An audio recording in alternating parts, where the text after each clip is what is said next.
Hi అండి. Hello అందరికీ నమస్తే. Welcome back to our channel Jojo Ideas. అందరూ ఎలా ఉన్నారండి? నేను చాలా బాగున్నాను. మీరందరూ కూడా హ్యాపీగా ఉండాలని చెప్పి మనస్ఫూర్తిగా కోరుకుంటున్నాను. సో, ఈరోజు వీడియో మాకు జుట్టు అస్సలు పెరగట్లేదు. చాలామంది జుట్టు పెరగడానికి చాలా సలహాలు ఇస్తూ ఉంటారు. సో, ఈ షాంపూ యూజ్ చెయ్యి, లేదంటే ఈ ప్యాక్ పెట్టుకో, లేదంటే ఆయిల్ ఇలా ప్రిపేర్ చేసుకో అని చెప్తారు. బట్ అందరికీ అన్నీ సూట్ కావు. సో, ఎందుకంటే నేను ప్రతి వీడియోలో కూడా నేను క్లియర్‌గా చెప్తున్నానండి. ఎందుకంటే తల మాడుని బట్టి మనకి వాడే షాంపూ గానీ, ఆయిల్ గానీ, సో లేదంటే ప్యాక్స్ కానీ చాలా ఇంపార్టెంట్ అనమాట.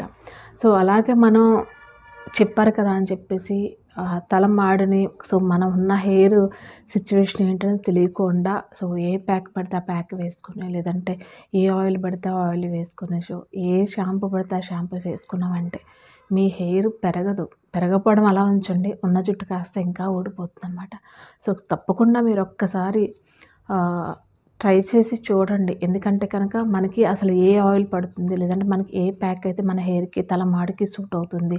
సో లేదంటే ఏ షాంపూ యూజ్ చేయడం వల్ల మన హెయిర్ ఎక్కడ కూడా డ్యామేజ్ అవ్వకుండా హెల్తీగా పెరుగుతుంది అనేది మెయిన్ ఇంపార్టెంట్ అనమాట. ఫస్ట్ ఏంటంటే మనం ఏ ప్యాక్ యూజ్ చేసేస్తున్నాం, అన్నీ యూజ్ చేస్తాం అనేది ఇంపార్టెంట్ కాదండి. ఫస్ట్ మనకి ఏది సూట్ అవుతుంది, మా తల మాడుకి ఏది సూట్ అవుతుంది. సో మన తల మాడు అనేది ఆయిలీగా ఉందా, ఫంగల్ ఇన్ఫెక్షన్ ఉందా, లేదంటే బ్యాక్టీరియల్ ఇన్ఫెక్షన్ ఉందా, డండ్రఫ్ ఉందా, లేదంటే డ్రైగా ఉందా, జుట్టంతా కూడా పెచ్చలు పెచ్చలుగా అయిపోయినట్టుందా, స్ప్లిట్ హ్యాండ్స్ ఉండిపోయాయా, డ్యామేజ్ అయిపోయిందా అనేది ఫస్ట్ మన హెయిర్ కండిషన్ అనేది మనం తెలుసుకోవడం చాలా ఇంపార్టెంట్. సో దాన్ని బట్టి మనం ఆయిల్స్ కానీ, ప్యాక్స్ కానీ, షాంపూస్ కానీ యూజ్ చేయాలన్నమాట. సో నేను ఎందుకు చెప్తున్నాను అంటే సో పైన పిక్ పెడతానండి. సో ప్రతి వీడియోలో కూడా నేను షేర్ చేస్తున్నాను అనమాట. సో ఈ వీడియో కనుక మీరు ఫస్ట్ టైం మీరు ఎవరైనా చూస్తుంటే తప్పకుండా మీకు తెలిసిన వాళ్ళకి షేర్ చేయండి. సో రాత్రి కాడ జుట్టు పెరిగిపోతుంది, లేదంటే వన్ డేలోనే జుట్టు పెరుగుతుంది అనేది ఇంపాసిబుల్ అనమాట. ఎందుకంటే మనం రెగ్యులర్గా న్యాచురల్ వేలో కనుక యూజ్ చేస్తూ ఉంటే ఖచ్చితంగా రిజల్ట్ అనేది చాలా ఫాస్ట్‌గా ఉంటుంది. అలాగే హెల్తీగా కూడా ఉంటుందనమాట. జుట్టు అనేది హెల్తీగా ఉంటుంది. సో నేను ఇప్పుడు వరకొచ్చి నా దగ్గర ఎక్కడ కూడా డ్యామేజ్ లేకుండా హెయిరు, స్ప్లిట్ హ్యాండ్స్ కూడా లేకుండా జుట్టు అనేది ఎక్కడ తెగిపోకుండా ఉంది. చూసారు కదా లైవ్‌లోనే. ఉంది అంటే దాని రిజల్ట్ ఏంటంటే న్యాచురల్ వేస్ అనమాట. సో ఎక్కడ కూడా హెయిర్ అనేది ఎక్కడ డ్యామేజ్ అవ్వకుండా ఉంటుందండి. సో ఎక్కడ స్ప్లిట్ హ్యాండ్స్ లేకుండా ఉంటుంది. అలాగే హెయిర్ అనేది కూడా ఎక్కడ కూడా వీక్ అయిపోకుండా ఉంటుందనమాట.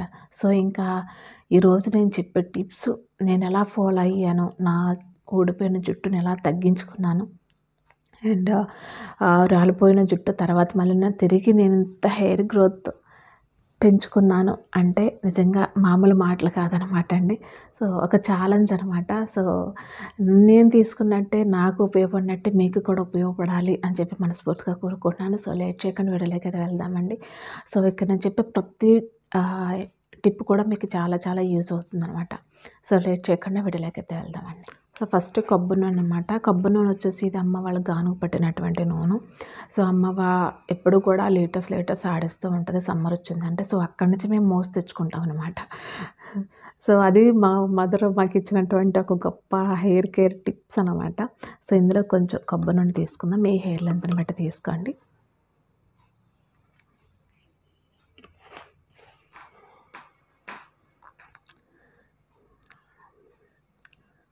ఆలివ్ ఆయిల్ కనిపిస్తుందో లేదో నాకు తెలీదు. సో ఆలివ్ ఆయిల్ హెయిర్‌కి స్ప్లిట్ హ్యాండ్స్ రాకుండా ఉండడానికి, హెయిర్ గ్రోత్ అవ్వడానికి, హెయిర్ డ్యామేజ్ అవ్వకుండా ఉండడానికి, అలాగే హెయిర్ ఫాల్ కంట్రోల్ చేసేయడానికి, తల మాడు అనేది చాలా మాయిశ్చరైజ్డ్‌గా ఉండడానికి ఆలివ్ ఆయిల్ అనేది ద బెస్ట్ అని చెప్తారనమాట అండి. సో చాలా అంటే చాలా యూజ్ అవుతుంది. సో డెఫినెట్‌గా మీరు వారానికి ఒక్కసారైనా సరే ఆలివ్ ఆయిల్ పెట్టుకోండి. సో రిజల్ట్ అనేది మీరు 1 వీక్‌లో చూస్తారనమాట ఖచ్చితంగా మీరు. సో ఇది వచ్చేసి నేను కోకోనట్ తీసుకున్నాను కదా. సో ఈ కోకోనట్‌లో నేను వచ్చేసి ఆలివ్ ఆయిల్ కలుపుతున్నాను. ఇలాగా మీరు కోకోనట్ ఆయిల్ అదేవిధంగా ఆలివ్ ఆయిల్ 2 కలిపేసిన తర్వాత ఇప్పుడు మీ హెయిర్‌కి స్టార్ట్ చేయాలి పెట్టుకోవడం. అండ్ ఇది హీట్ చేయని అవసరం లేదు. ఎలాంటి డబుల్ బాయిలింగ్ మెథడ్ కూడా ఏం అవసరం లేదండి. సో ఇప్పుడు నేను టిప్స్ అనేవి చెప్పడం స్టార్ట్ చేస్తాను. సో ఈ వీడియోని ఎండ్ వరకు మీరు అయితే చూడండి. సో ఇక్కడ ఆయిల్ పెట్టుకునే విధానం అయితే చాలా చాలా ఇంపార్టెంట్ అండి. జుట్టు కుదులకైతే బాగా పెట్టుకోవాలి. మీరు పెట్టుకోలేకపోతే ఎవరైనా హెల్ప్ తీసుకుని జుట్టు కుదుల నుంచి చివరి వరకు నూనె ఎప్పుడైనా సరే పట్టేలాగా పెట్టుకోవాలన్నమాట. ఎందుకంటే జుట్టు కుదులు అనేవి చాలా ఇంపార్టెంట్. జుట్టుకి కావాల్సినంత పోషణ అందితేనే, జుట్టు మాయిశ్చరైజ్గా ఉంటేనే హెల్తీగా హెయిర్ అనేది పెరుగుతుందన్నమాట అండి. అండ్ మీకు వీడియోలో నేను క్లియర్గా మీకు చెప్తూ ఉన్నాను. సో ఇలాగ వచ్చేసి మీరు వారానికి ఒక్కసారి ఈ ప్రొసీజర్, ఈ ఆయిల్ అనేది పెట్టుకోండి. అదేవిధంగా ప్యాక్స్, మీ హెయిర్ యొక్క ఎలా ఉంది, మీ హెయిర్ కండిషన్ ఏంటి అసలు అని చెప్పేసి చూసి ఫస్ట్ మీ హెయిర్ తల మాడు అనేది డ్రైగా ఉందా, ఆయిలీగా ఉందా, లేదంటే కొంచెం ఆయిల్ పెట్టేసి బాగా బ్యాక్టీరియాల్గా లేదంటే ఫంగల్గా డండ్రఫ్గా ఉందా, లేదంటే కనుక కొంచెం డ్రైగా ఉందా అని చెప్పేసి అన్నీ చూసుకున్న తర్వాత ప్యాక్స్ కూడా అప్లై చేసుకోండి. న్యాచురల్ వేలో కనుక వెళ్తే మీ హెయిర్ అనేది తిరిగి నా హెయిర్ జర్నీ అనేది ఎలా పెరిగిందో మీ హెయిర్ కూడా ఖచ్చితంగా అలాగే పెరుగుతుంది. 2024లో కూడా మీరు ఛాలెంజ్ తీసుకొని నేను చెప్పే ప్రతి ప్యాక్ కూడా మీరు పెట్టుకుంటూ ఉన్నారంటే మీ హెయిర్ అనేది ఖచ్చితంగా పెరుగుతుంది అనమాట అండి. అన్ని ప్యాక్స్ అని కాదు, మీ హెయిర్కి ఏది సూట్ అవుతుంది అనేది మాత్రం ఖచ్చితంగా మీరు చూసుకుని మీరు ప్యాక్ అనేది వేసుకోవాలి. సో ప్యాక్ పెట్టినప్పుడు ఎప్పుడు కూడా జుట్టు కుదుళ్ళకి అనేది చాలా ఇంపార్టెంట్ అండి. మీకు హెయిర్ అనేది కనుక డ్రైగా ఉంటుంది, తలమాడు డ్రైగా ఉంటుంది అనుకుంటే ఖచ్చితంగా మీరు కొన్ని ప్యాక్స్ అనేవి ఉంటాయి. సో ఆ ప్యాక్స్ అయితే అవాయిడ్ చేసేయండి, పెట్టుకోవద్దు అసలు. కాకపోతే ఏంటంటే ఆయిలీగా ఉన్న హెయిర్ మీదగా చక్కగా అన్ని ప్యాక్స్ కూడా పెట్టుకోవచ్చు. అండ్ అదేవిధంగా నార్మల్ హెయిర్ ఉన్న వాళ్ళకి, లేదంటే తల మాడు అనేది నార్మల్గా ఉంది, సో అటు మాయిశ్చరైజ్గా కాకుండా, సో ఆయిల్గా కాకుండా, ఇటు డండ్రఫ్ లేకుండా డ్రైగా కాకుండా నార్మల్గా ఉంది అనుకుంటే ఖచ్చితంగా అటువంటి వాళ్ళు అన్ని ప్యాక్స్ కూడా, అన్ని ఆయిల్స్ కూడా ట్రై చేయొచ్చు. అలాగని మీకు పడట్లేదు, నార్మల్గా ఉన్న మాకు ఈ ప్యాక్ పడట్లేదు అనుకుంటే ఖచ్చితంగా ఆ ప్యాక్ అనేది ఆఫ్ చేసి వేరే ప్యాక్ అనేది మీరు ట్రై చేయొచ్చు అనమాట అండి. సో ఇలా మీరు మీకు నచ్చిన, మీకు సూట్ అయిన, మీకు హెయిర్కి బాగుంది అనుకున్న ప్యాక్ అయితే ఖచ్చితంగా 1 మంత్ అయితే ఖచ్చితంగా ట్రై చేసి చూడాలండి. అప్పుడే మనకి రిజల్ట్ అనేది బాగుంటుందన్నమాట. సో అలాగే ఇప్పుడు నేను చెప్పిన ఈ ఆయిల్తో పాటు మీకు వైటమిన్ ఈ ఆయిల్ ఉంటుంది. సో వైటమిన్ ఈ ఆయిల్స్ అయినా సరే ఎలా కలిపి పెట్టుకోవాలి అనేది కూడా వీడియోలో పెట్టాను.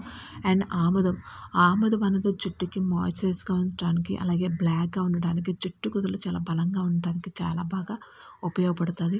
సో అటువంటి ఆయిల్ కూడా ఎలా పెట్టుకోవాలి, దేంతో కలిపి పెట్టుకోవాలి అనేది కూడా వీడియో చేశాను. అండ్ అదేవిధంగా కాంబినేషన్స్, కొన్ని మెంతులు ఉన్నాయి. ఇప్పుడు చాలామందికి ఒట్టి మెంతులు పెట్టేసుకుంటే పడదు. సో ఆ ప్యాక్ ఎలా పెట్టుకోవాలి అనేది, ఏం కలిపి పెట్టుకుంటే డ్రైనెస్ తగ్గుతుంది అనేది కూడా తెలియదు. సో అటువంటి వాళ్ళకు కూడా నేను మెంతుల్ ప్యాక్స్ ఎలా పెట్టుకుంటే మనకి హెయిర్ అనేది ఎక్కడ డ్యామేజ్ అవ్వకుండా, డ్రై అవ్వకుండా, జుట్టు కుదులన్నీ స్ట్రాంగ్గా ఉంటుంది అనేది కూడా నేను క్లియర్గా వీడియో అనేది కూడా పెట్టానండి. సో అదేవిధంగా మందారాకులు, సో అదేవిధంగా మందార పువ్వులతో కలిపినటువంటి ఆయిల్స్, సో అదేవిధంగా మస్టర్డ్ ఆయిల్ కూడా ఏ విధంగా పనిచేస్తుంది. మస్టర్డ్ ఆయిల్తో డండ్రఫ్ పోగొట్టచ్చు. తల మాడు ఉంది, బాగా డ్రైగా ఉంది, డండ్రఫ్ వచ్చేస్తుంది వాళ్ళకి, ఏం పెడితే మస్టర్డ్ ఆయిల్లో ఏం కలిపితే డండ్రఫ్ పోతుంది సో అనేది కూడా మీకు క్లియర్గా వీడియోలో నేను చెప్తూ ఉన్నాను. సో అదేవిధంగా సో మనకి జుట్టు పెరిగిపోవడం అనేది ఇంపార్టెంట్ కదండి. జుట్టు పెరుగుతుంది, హెల్తీ వేలో పెరుగుతుందా లేదా, సో మనం పెట్టుకునే ప్యాక్స్ వల్ల అదనంగా ఎలాంటి డండ్రఫ్ ఏమీ లేకుండా జుట్టు అనేది హెల్తీగా పెరుగుతుందా లేదా అనేది ఇంపార్టెంట్ అనమాట. సో ఈ వీడియో చూస్తుంటే తప్పకుండా మీరు ఛానల్లోకి వెళ్ళి ఛానల్లో వీడియోస్ అన్నీ కూడా క్లియర్గా మీకు ఎక్స్ప్లెయిన్ చేశాను. సో చూడొచ్చు. ఫస్ట్ టైం చూస్తుంటే ప్లీజ్ లైక్ చేసి సబ్స్క్రైబ్ చేయండి. Thanks for